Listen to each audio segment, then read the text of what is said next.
Start.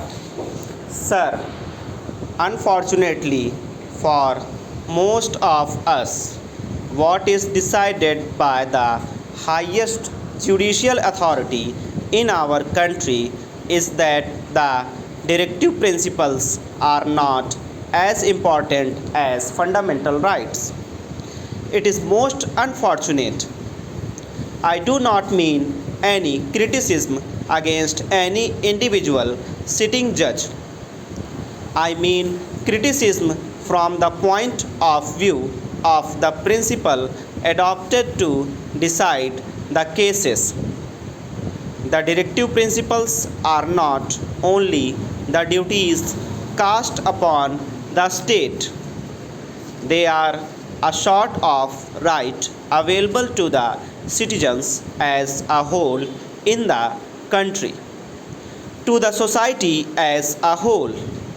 We consider the right available to an individual and we do not consider the right available to so many individuals in the country. We are committing a mistake somewhere. They have decided that because directive principles are not justiciable, fundamental rights are more important, and when a law is made to implement the directive principles, if it goes against the fundamental right, it has to be struck down. That is most unfortunate. There is a decided case in which a Harijan student was admitted in a medical college and a law was made for that purpose.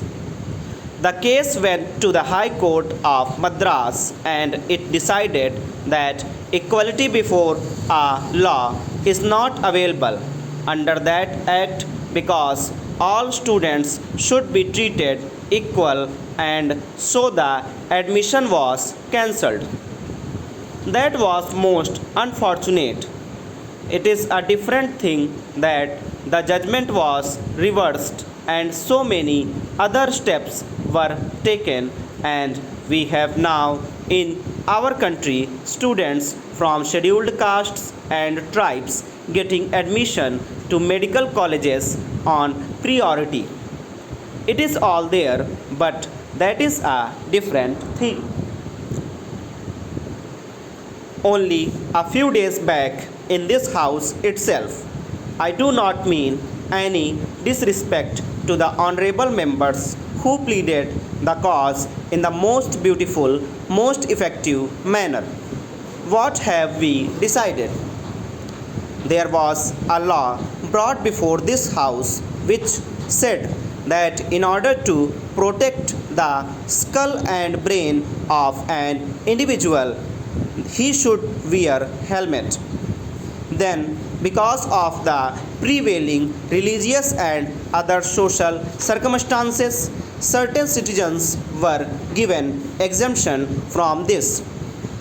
He said that if you do this, somebody will go to the court and get an injunction against this because there is a discrimination between women in this country. What was the result? The result was that Honorable Minister had to say that the ladies would be exempted. Stop.